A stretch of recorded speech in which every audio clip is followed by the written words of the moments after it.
Pelaku pembunuhan terhadap Ustadz Saidi yang merupakan Imam Mushola Uswatun Hasanah Kebonjeruk, Jakarta Barat terus diburu polisi. Selain mengumpulkan barang bukti, Polres Jakarta Barat juga telah memeriksa 3 orang saksi dan menyita rekaman CCTV di beberapa titik yang menjadi akses masuk dan keluar pelaku. Polres Jakarta Barat juga membentuk tim khusus untuk memburu pelaku. Penyidik gabungan dari Polres Satreskrim Polres Metro Jakarta Barat dan Polsek Kebonjeruk sudah kita bentuk menjadi satu tim untuk bergerak bersama-sama mencari keberadaan pelaku. Sebelumnya, Imam Mushola Uswatun Hasanah ditusuk oleh orang tidak dikenal saat tengah melaksanakan wudhu untuk menunaikan sholat subuh. Usai menusuk korban, pelaku langsung melarikan diri dan sempat terekam kamera CCTV warga. Dari Jakarta, Arif Budiman Saputra, TV One mengabarkan.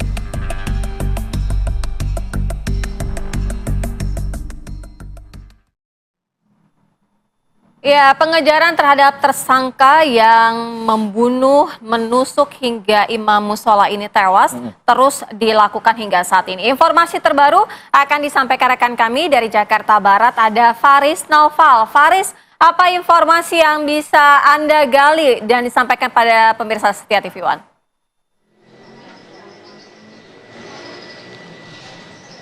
Selamat pagi Sira Safira, Alfat, dan juga pemirsa. Banyak sekali informasi yang kami gali hasil kami berbincang dengan warga ataupun anggota keluarga dari korban.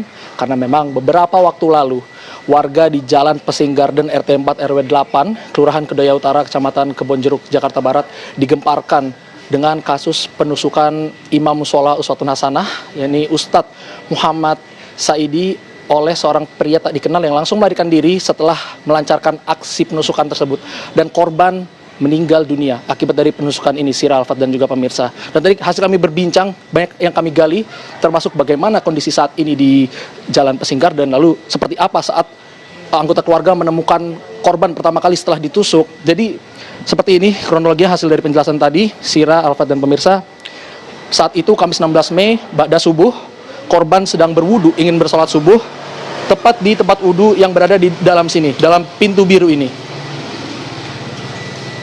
Tepat berada di sini, korban berwudu, lalu saat itu korban langsung, menurut keterangan dari anggota keluarga, dari putrinya tepatnya, ia dipukul di bagian pipi, lalu saat itu korban langsung teriak, sehingga pelaku panik melarikan diri, dan yang videonya sempat tertangkap CCTV dan sempat viral, dan korban sempat duduk di sini terlebih dahulu di tangga ini.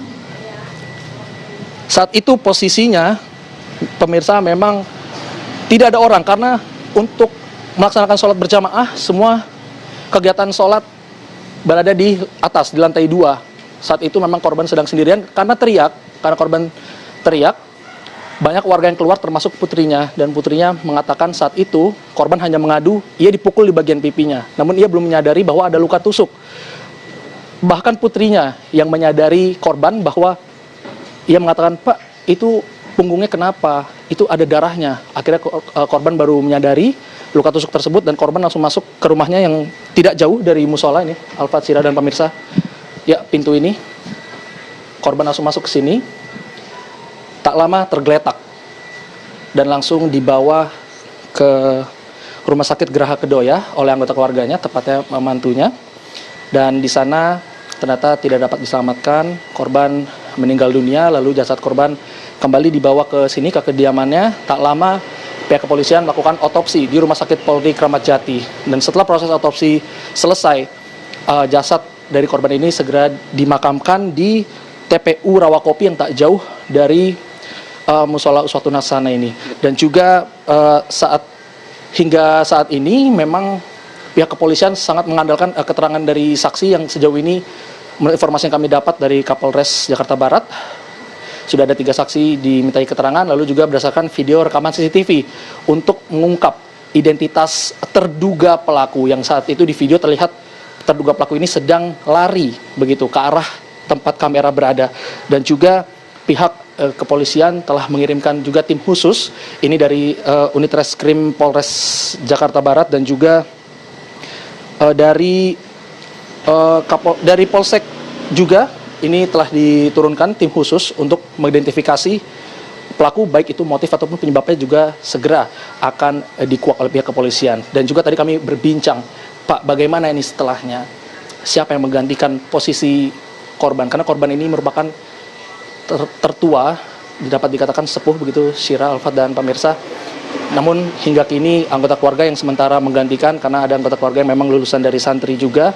Dan sosok dari korban ini ternyata sangat baik di mata warga sekitar, bahwa baik yang mengatakan korban ini setiap pagi rutinitasnya adalah jalan pagi di depan di Jalan Pesing Garden ini, lalu menyiram tanaman, memberi makan ikan di kolam yang berada di Mushola Uswatun Hasanah, lalu juga sering memberikan sambutan dan juga beberapa mengarahkan acara-acara yang ada, baik itu acara majelis taklim atau acara yang diadakan oleh Mushola Uswatun Hasanah. Hingga kini pihak kepolisian masih terus menyelidiki kasus ini. Kita pasti berharap agar kejadian serupa tak terjadi kembali, karena warga di sini, Syira, Alfat, dan pemirsa, mereka mengaku was-was saat mau sholat subuh ataupun keluar di jam rawan. Mereka was-was karena adanya kasus ini. Mereka berharap agar pihak kepolisian cepat mengungkap ataupun menuntaskan kasus penusukan yang terjadi terhadap Ustadz Muhammad Saidi ini. Sementara kembali ke studio, Alfat, Syira, dan pemirsa.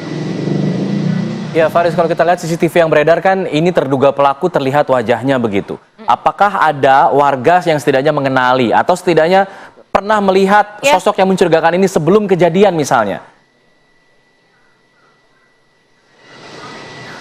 Ya, itu Alfat, Syira, dan pemirsa. Saat kami pertama kali sampai di sini, itu juga hal yang pertama kami tanyakan, karena ini kan jalan tidak terlalu besar, dan tadi jika saya melihat memang di jalanan ini semua saling sapa menyapa. Pastinya jika memang warga di sini atau warga yang sering mondar-mandir, sering lewat di sini, pastinya dikenali. Namun tidak ada satupun, baik itu anggota keluarga, RT setempat ataupun warga sekitar di sini yang mengenali terduga pelaku tersebut. Tidak ada yang pernah melihat. Jadi hingga kini masih belum ada ciri ataupun tanda yang dapat membantu pihak kepolisian untuk mengidentifikasi siapa terduga pelaku ini. Alfat. Baik, Faris Noval, informasi langsung dari Kebonjeruk, Jakarta Barat. Kita harapkan ini tadi berbekal dari CCTV dan juga keterangan saksi ya. Ada 3 orang yang sudah dimintai keterangannya. Ini semoga saja bisa ditemukan segera.